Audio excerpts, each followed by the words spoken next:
जय गुरुदेवाय नमः। जय श्री कृष्ण।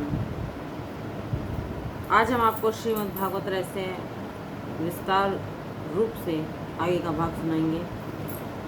कलयुग के मनुष्य को इस काल रूपी तक्षक नाग के मुख से छुड़ाने के लिए श्री सुखदेव जी ने यह कथा कही।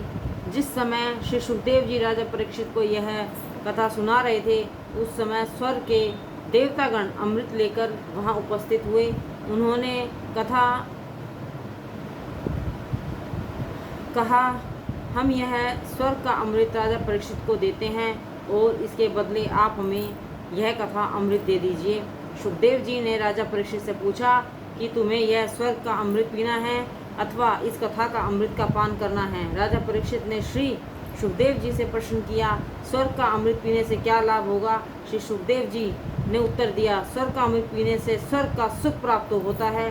स्वर्ग का अमृत पीने से पुण्य का नाश होता है, परंतु पाप का नाश नहीं होता। इसलिए स्वर्ग का अमृत दुख मिश्रित है।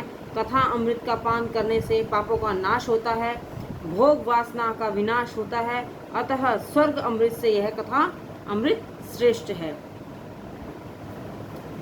संतन कुमार जी ब्रह्मलोक में निवास करते थे, परंतु वह भी इस कथा का आनंद प्राप्त करने के लिए पृथ्वीलोक पर आए थे। इससे ज्ञात होता है कि ब्रह्मलोक में भी इस कथा का जैसा आनंद नहीं है। श्री सुखदेव जी ने राजा परीक्षित को स्वर्ग अमृत और कथा अमृत का अंतर बताया तो राजा परीक्षित ने कहा, भगवान, मुझे स्वर्ग अमृत का पान नहीं करना, मैं तो इस कथा अमृत को ही पीना चाहता हूँ। 7 दिनों के भीतर ज्ञान और वैराग्य को जागृत करने के लिए ही इस भागवत कथा की रचना की गई है। ज्ञान और वैराग्य हमारे मन के भीतर सुप्तावस्था में है, उन्हें जागृत करके भक्ति रस को उत्पन्न करो। इसके जैसा कोई ग्रंथ नहीं है जो 7 दिनों में मुक्ति प्राप्त करा दे। 7 दिन में परीक्षित को मुक्ति प्राप्त हो गई। कारण था, उन्हें ज्ञात था कि ठीक 7वें दिन निश्चित समय पर तक्षक नागरूपी काल आने वाला है, परंतु हम काल को भूल जाते हैं अथवा कहने वाला योग्य अवधूत ही श्री सुखदेव जी जैसा हो और श्रोता यदि परीक्षित जैसा हो, तभी जीव को मुक्ति प्राप्त होती है। राजा परीक्षित ने एकाग्रचित होकर कथा सुनी तो उनके लिए विमान आए, जिसमें बैठकर वे बैकुंठ प्रस्थान कर गए। कथा को सुनकर उन्हें सद्गति मोक्ष प्राप्त हुई। बहुत से मनुष्य कहते हैं कि कथा तो हम भी सुनते हैं, हमें विमान लेने क्यों नहीं आते?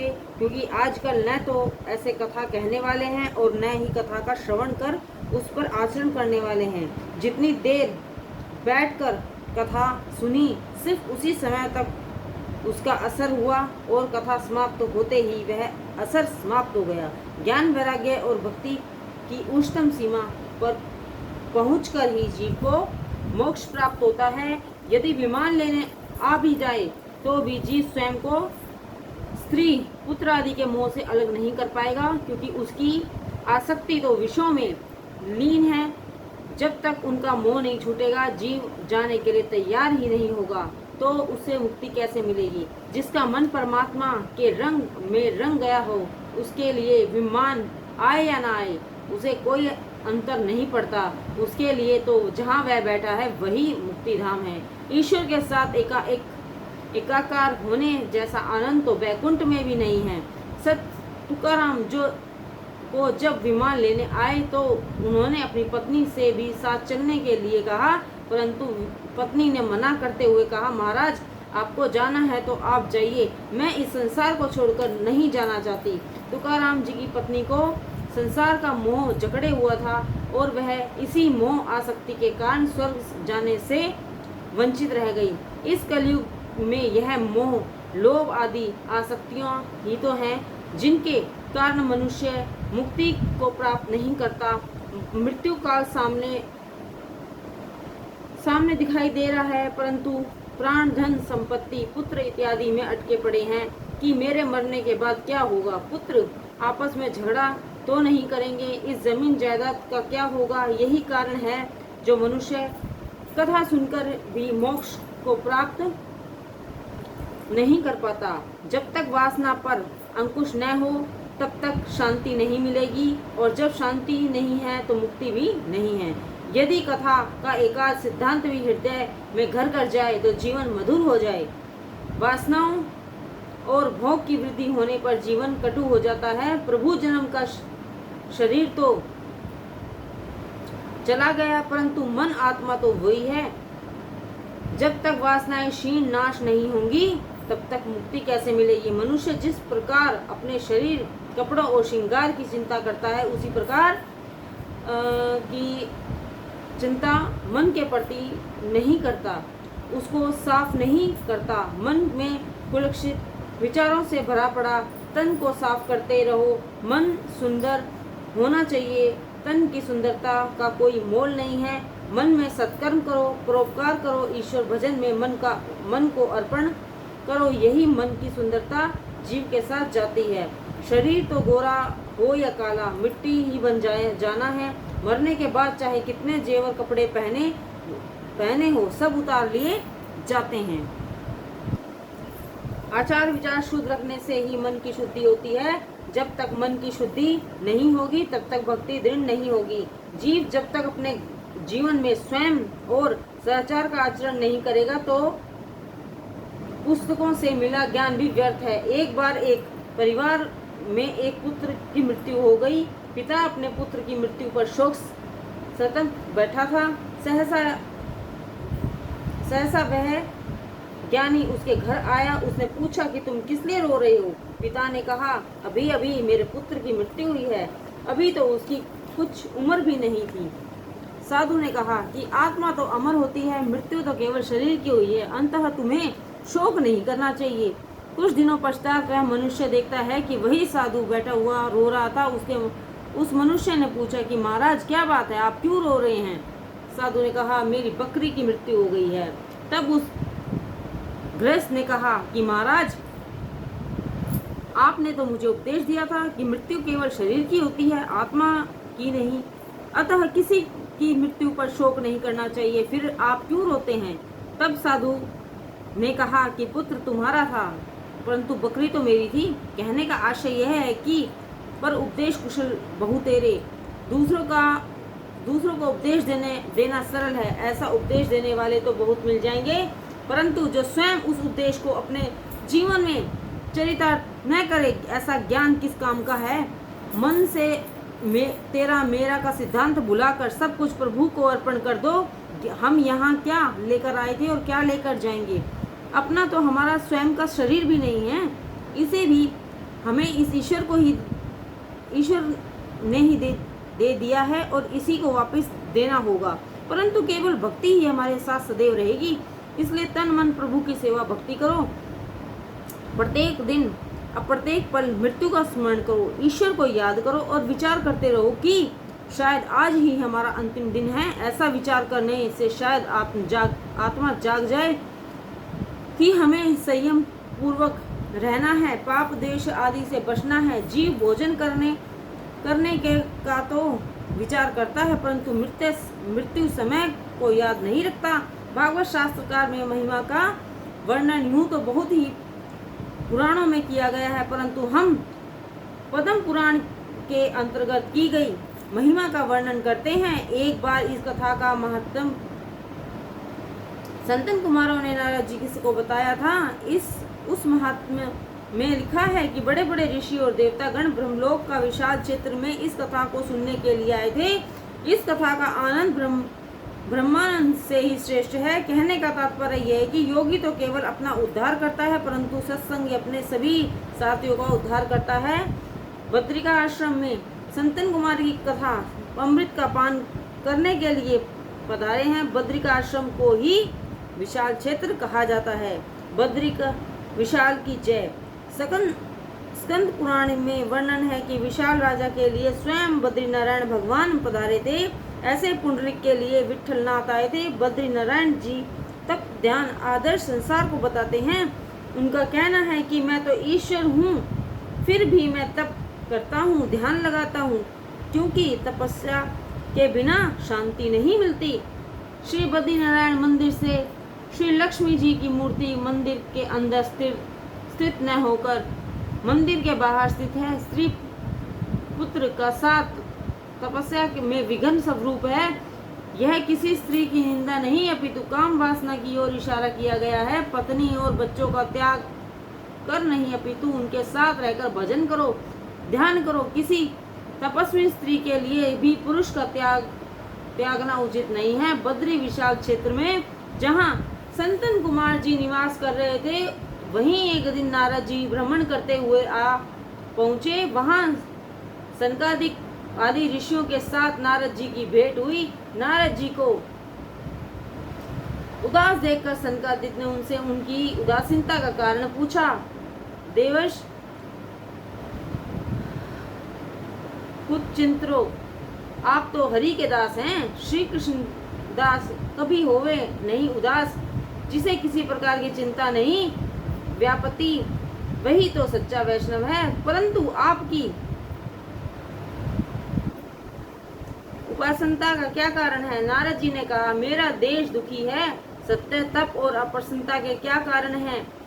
नारद जी ने कहा, मेरा देश दुखी है। सत्य, तप और धर्म का नाश हो रहा है। मनुष्य कहता है कुछ और है, करता कुछ और है। जीव केवल अपना ही पेट भरता है, सब स्वार्थी हो गए हैं। मैंने अनेक स्थानों का भ्रमण किया है, परंतु किसी को भी सुख शांति नहीं है। नारद जी ने इसके कई कारण बताए। धर्म और ईश्वर में आस्था नहीं है। जिसके जीवन में धर्म का स्थान नहीं है, उसे कभी सुख शांति नहीं प्राप्त होगी। इस संसार में सत्य का स्थान नहीं रहा।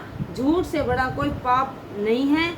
उपनिषदों में भी कहा गया है कि झूठ बोलने वाले को केवल पाप ही नहीं लगता, अपितु उसके पुण्य कर्म भी नष्ट हो जाते हैं। सच्चा आनंद प्राप्त करने के लिए सत्य में निष्ठा रखनी होगी। इस जगत में पवित्रता का स्थिरता अभाव हो गया है। मनुष्य जिस प्रकार अपने शरीर और वस्त्र साफ रखता है, उस प्रकार अपने मन को पवित्र नहीं रखता।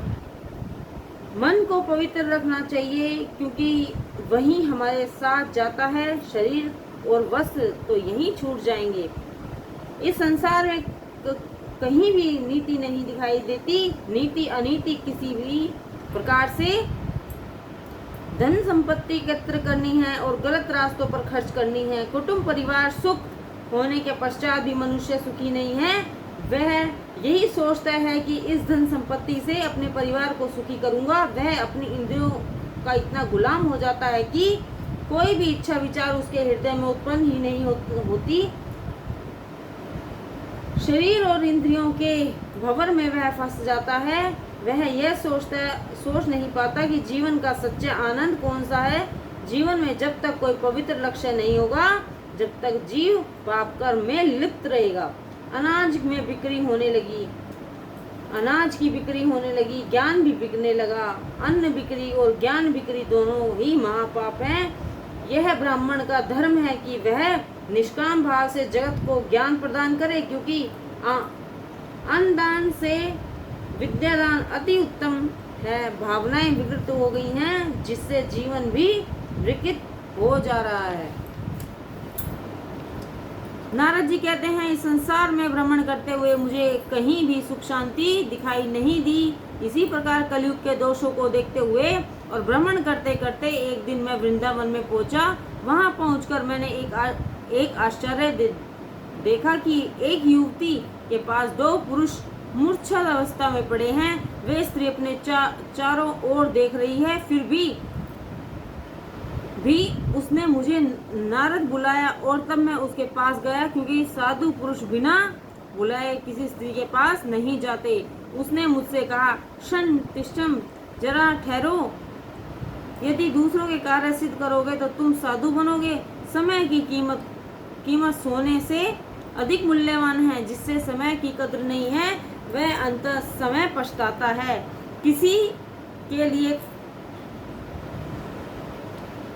के लिए एक क्षण भी व्यर्थ नष्ट नहीं करना चाहिए। अतः जब मुझसे एक क्षण रुकने के लिए कहा गया तो मैंने उस युवती से पूछा कि देवी आप कौन हैं? तब उस युवती ने मुझे कहा कि मेरा नाम भक्ति है और ये दोनों मूर्छित अवस्था पुरुष जो हैं मेरे पुत्र ज्ञान और वैराग्य हैं। ये अब वृद्ध बूढ़े हो गए हैं। मेरा जन्म तो द्रविड़ देश में हुआ है और कर्नाटक में मेरा पालन पोषण हुआ है। आचार और विचार जहाँ शुद्ध होते हैं वहीं भक्ति भी पृष्ठ बल मिलता है। विचारों के साथ आचार शुद्ध हो तो तभी भक्ति हो सकती है। कर्नाटक में आज भी आचार में शुद्धि दिखाई देती है।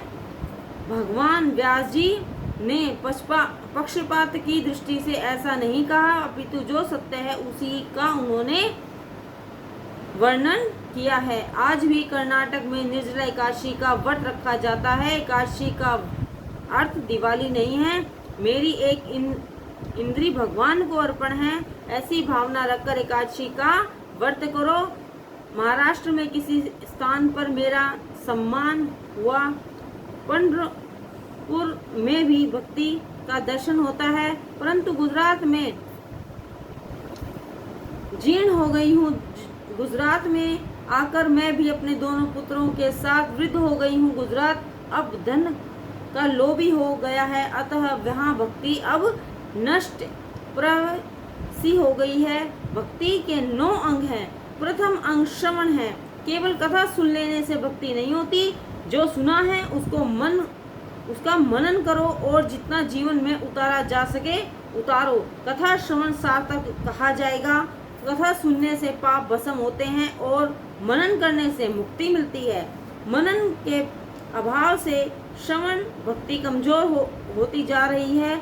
जब तक मनन नहीं होगा तब तक श्रवण नहीं होगा। भजन कीर्तन का भी अभाव हो रहा है, क्योंकि वहाँ भी धन का लोभ बढ़ता जा रहा है। अतः कीर्तन भक्ति भी नष्ट हो गई है।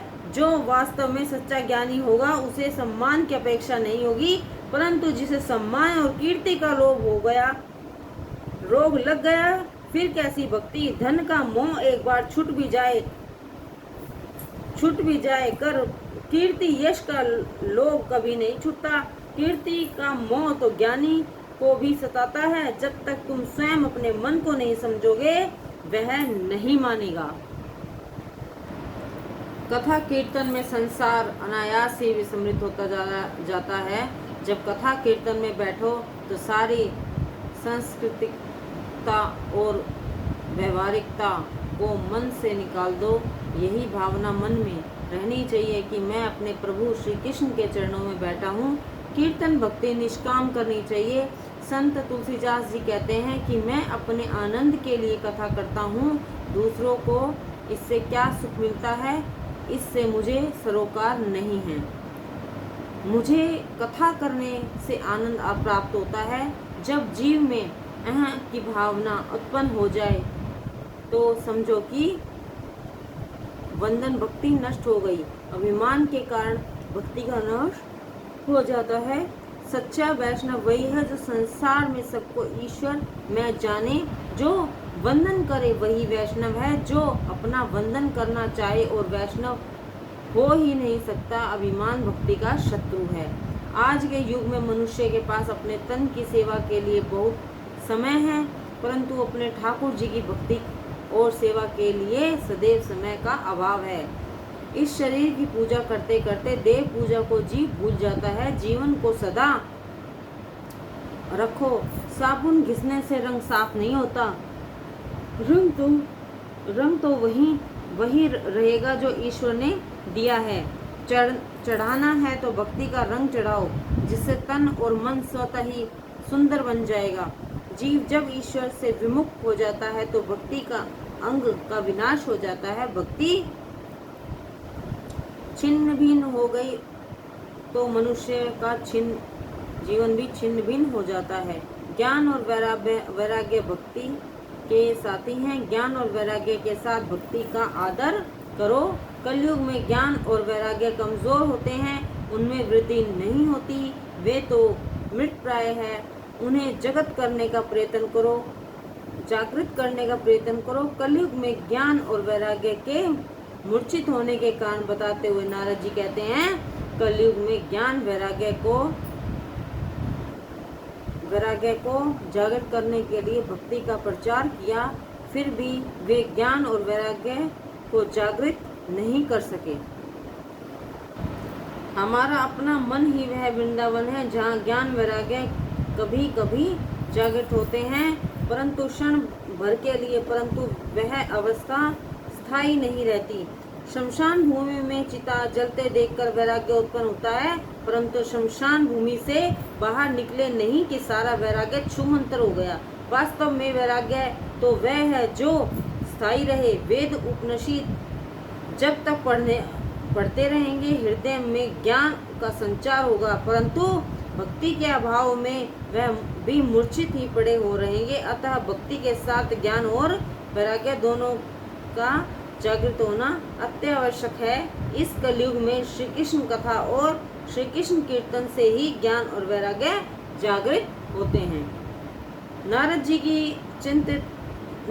चिंतित हैं कि ज्ञान और वैराग्य को जागृत कैसे किया जाए। उसी समय आकाशवाणी हुई कि तुम्हारा प्रयत्न श्रेष्ठ है। ज्ञान वैराग्य के साथ भक्ति का प्रचार करने के लिए आप कुछ सत्कर्म कीजिए। नारद जी ने कहा कि मैं क्या सत्कर्म करूं।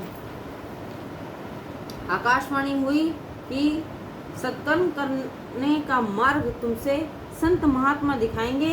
अब नारद जी ने अनेक साधु महात्माओं से कहते हैं कि मुझे सत्कर्म करने का कोई ऐसा उपाय बताओ जिससे ज्ञान और वैराग्य के साथ भक्ति की वृद्धि हो। परंतु कोई भी साधु महात्मा उनका कोई उपाय नहीं बता पाए। निश्चित उपाय बताने वाले साधु महात्मा की खोज करते करते बद्रिका आश्रम जा पहुँचे। जब उनकी यह सनकादि मुनियों के साथ बैठे हुए तो उन्होंने सारी कथा का वर्णन किया। नारद जी ने कहा कि मैंने जिस देश में जन्म लिया है, यदि मैं उसका उद्धार न कर सकूं तो मेरा जीवन व्यर्थ है। अतः अब आप सब मुझे बताएं कि मैं क्या सत्कर्म करूं। तब सनकादिक मुनियों ने कहा, देवर्षि आपकी भावना दिव्य है। यदि आपको भक्ति का प्रचार करने की इच्छा है तो आप भागवत ज्ञान मार्ग का प्रचार करिए। इससे मनुष्य का अवश्य ही कल्याण होगा।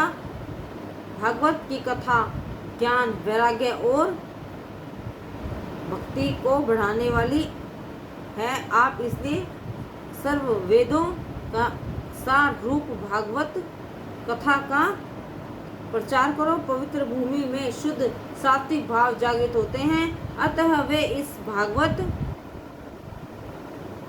कथा अमृत का पान करने के लिए गंगा तट पर गए, क्योंकि शुद्ध भूमि का प्रभाव सूक्ष्म रूप से हृदय पर अवश्य पड़ता है। वो भूमि भक्ति में विघ्न उपस्थित करती है। श्री गंगा जी का तट ज्ञान भूमि है। श्री नारद जी संतन कुमारों के साथ श्री व्यास जी के आश्रम में पधारे। श्री व्यास जी के आश्रम में और भी बहुत से ऋषि मुनि उपस्थित थे। जो उपस्थित नहीं थे उनको भी भृंग ऋषि घर घर जाकर विनम्र भाव से चंदन करके कथा में ले जाते हैं, जो दूसरों को भी सत्कर्म करने की प्रेरणा देता है, उसे भी पुण्य फल प्राप्त होता है। जय श्री कृष्ण, जय गुरुदेवानी।